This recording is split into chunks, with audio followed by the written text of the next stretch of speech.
Ciência no rádio. Fenômenos no ar. MEC-AM em parceria com o Observatório Nacional. Desde outubro de 2015, a Rádio MEC-AM programa Todas as Vozes e o Observatório Nacional tem essa parceria nas quartas-feiras, às 9h10 da manhã. Ciência no rádio. Tema de hoje?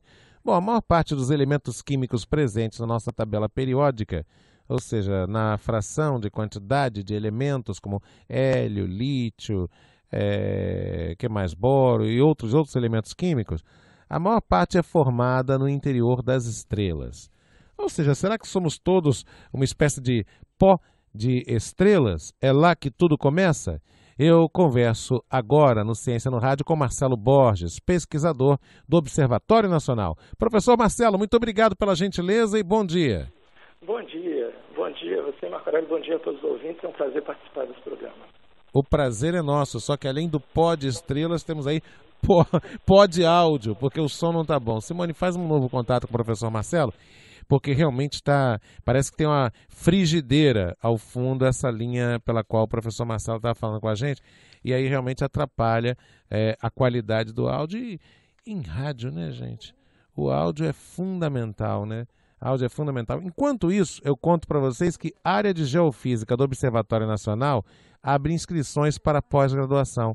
O programa de pós-graduação em Geofísica do Observatório Nacional do Rio de Janeiro está com inscrições abertas até o dia 3 de junho para os cursos de doutorado, com ingressos em julho deste ano. O programa está dividido em duas linhas: Geofísica da Terra Sólida e Geofísica Aplicada. Haverá disponibilidade de bolsas da CAPES. Mais informações poderão ser obtidas no edital disponível em www.on, que é o Observatório Nacional, .br/DPPG,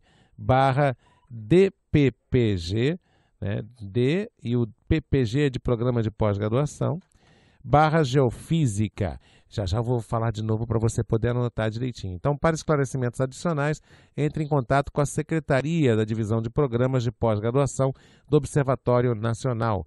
Telefone 3504-9189. Então, para confirmar, para quem não pegou antes do que eu estou tratando aqui, Programa de Pós-Graduação em Geofísica do Observatório Nacional, Rio de Janeiro, está com inscrições abertas até o dia 3 de junho para os cursos de doutorado, com ingressos em julho deste ano. Então, inscrições até junho, ingressos em julho. O programa está dividido em duas linhas de pesquisa: Geofísica da Terra Sólida e Geofísica Aplicada. Quem quiser outras informações, olha o site aí novamente: www.on, de Observatório Nacional, .br, de Brasil, /DPPG, que é doutorado no programa de pós-graduação, /Geofísica. Confirmando, www.on.br/DPPG /Geofísica. Muito simples, né? Muito simples para quem quiser entrar no doutorado deste programa de pós-graduação. Dito isso, vamos voltar ao nosso tema, já num novo contato com o professor Marcelo, superando aí os problemas técnicos. Professor Marcelo, vamos conversar então? Vamos sim. Está conseguindo me ouvir melhor? Melhorou um pouquinho. Continua uma pequena frigideira ao fundo, assim, parece um sonzinho de frigideira, mas você falando um pouquinho mais perto do fone, a gente faz aqui o que a gente chama de compensação na equalização do áudio. E aí facilita, tá, professor Marcelo? Ok. Mas vamos lá. Somos todos, de certa forma, pó de estrela, professor? Sim, de certa forma, sim. Porque, como você mesmo falou, a maioria dos elementos químicos, grande parte dos elementos químicos que a gente encontra na tabela periódica, eles são formados, na realidade, no interior das estrelas, né? Então, com exceção do hidrogênio, de uma certa quantidade do hélio, do lítio, do berílio, do boro, que, segundo o modelo cosmológico padrão, foram formados logo após o Big Bang, todos os outros elementos que nós chamamos de mais pesados, né, por ter um número atômico maior e por ter massa atômica maior, eles são formados no interior das estrelas. Bom, então vamos falar um pouquinho sobre essa composição em relação aos seres vivos. Estamos falando aí dos minerais ou também de composições que têm influência na constituição dos seres vivos? Sim, todos os elementos químicos. Por exemplo, o nosso corpo ele é feito basicamente de carbono, né? Então, carbono, e nós temos também uma grande quantidade de água que tem, né, H2O, então tem oxigênio. Então, o carbono e o oxigênio, eles são formados no interior das estrelas. Então, por exemplo, uma estrela como o Sol, ele só vai conseguir formar no seu interior elementos químicos até o carbono, né? Mas estrelas de mais alta massa, que são maiores do que o Sol, eles conseguem produzir além, conseguem produzir o oxigênio, conseguem produzir nitrogênio, vão até o ferro, e depois, quando ocorrem aquelas famosas explosões de supernova, então os outros elementos, aqueles elementos do final da tabela periódica, se o pessoal lembra das aulas de química do ensino médio, aqueles elementos são formados então durante uma explosão de supernova, né? Então isso indica o quê? Indica que a nuvem que formou o Sol, né, ela foi enriquecida anteriormente por material que foi ejetado por outras estrelas de gerações anteriores à do Sol. E, com certeza, também foi enriquecido por estrelas de alta massa que explodiram em supernova e enriqueceram aquela nuvem que mais tarde veio formar o nosso Sol. E aquele material que veio das outras estrelas é que serviu para formar o nosso planeta, os outros planetas do Sistema Solar e, consequentemente, todos os nossos corpos e toda a vida que existe na Terra.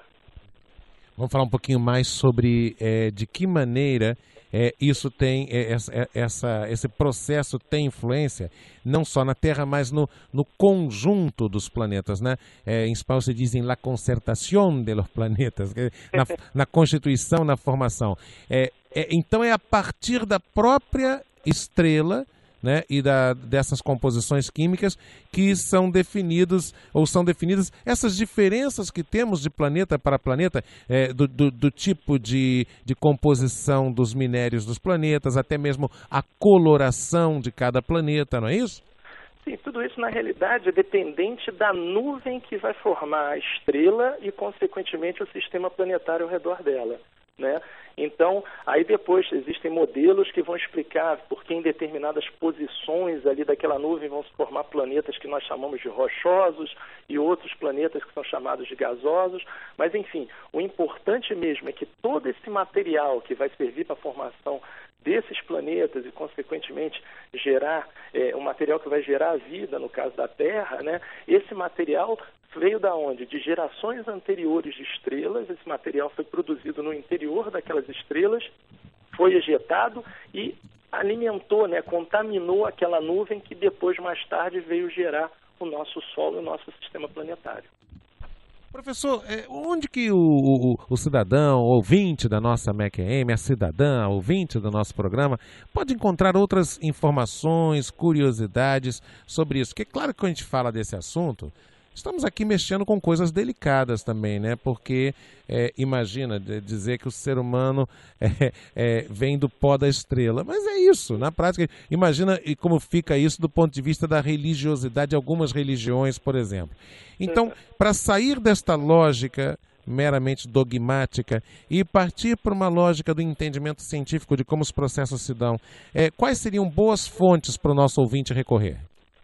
Olha, existem várias fontes mesmo, né, na internet, existem também vários livros, né, de evolução estelar, né, que mostram como é que essas reações termonucleares que levam à formação dos elementos químicos são formados, e a pessoa também pode perfeitamente entrar em contato com os pesquisadores, porque nós temos um ciclo de seminários durante o ano, temos escolas que são destinadas ao público mais leigo, então estudantes de graduação de diferentes áreas. Então lá as pessoas podem ter contato com essas teorias, né, com os modelos que concordam com as observações e que explicam esse fato de que na realidade nós somos gerados, né, os elementos que formam o nosso corpo, que formam o nosso planeta, realmente foram gerados no interior das estrelas. Perfeito. Olha, professor, muito obrigado pela gentileza, por ter contribuído aqui com essa parceria. Eu me sinto tão feliz de, desde outubro, a gente ter aqui essa parceria. Agradeço tanto ao Marcos Leite e a Liara Avelar, que foram decisivos, Marcos e Liara, nessas primeiras conversas. Agradeço muito a Letícia, né, que é assessora de imprensa do Observatório, toda a direção do Observatório, porque Hoje, professor Marcelo, é um dia marcante para todos nós, porque foi exatamente no 20 de abril há 93 anos que foi fundada essa emissora aqui. A gente não considera como aniversário, a gente considera os 80 anos da MEC AM a partir do momento em que passou a se chamar Rádio MEC. Mas essa emissora foi fundada há exatos 93 anos, num primeiro momento, como Rádio Sociedade do Rio de Janeiro, justamente aí, né, na sede que hoje é o Observatório Nacional, mas antes era a Academia de Ciências. Então, exatamente hoje, completamos 93 anos do dia em que Henrique Morizzi, então presidindo a Academia de Ciências, e por inspiração e com Edgar Roquete Pinto, grande idealizador de tudo isso, eles criaram a primeira emissora de rádio do Brasil a partir daí, da Academia de Ciências, a primeira emissora de rádio do Brasil, a Rádio Sociedade do Rio de Janeiro, que é atualmente a nossa Rádio MEC AM aqui. Então é simbólico, digamos assim, é emblemático, usando um termo bastante utilizado em alguns meios, que hoje nós estejamos com o quadro Ciência no Rádio no Ar, a partir desta parceria com o Observatório Nacional. Muito obrigado, professor Marcelo, e um grande abraço. Um grande abraço, o prazer foi todo meu e parabéns para a Rádio MEC, né? E um bom dia para você e para todos os ouvintes. É a parceria Observatório Nacional, Rádio MEC AM, para trazer esclarecimento, para trazer informação com consistência, com conteúdo, toda quarta-feira às 9h10 da manhã. Observatório Nacional, viu? A frase do pó saímos e ao pó voltaremos, ela tem hoje, a partir dessa informação, outro significado. Tudo que está aqui, tudo que você vê, mineral, seja coisas orgânicas, seja o que for, nasceu do pó de estrela, disse o professor Marcelo, que é do Observatório Nacional, estou me referindo a Marcelo Borges, pesquisador do Observatório Nacional, que conversou com a gente aqui na MEC AM. Ciência no rádio. Fenômenos no ar.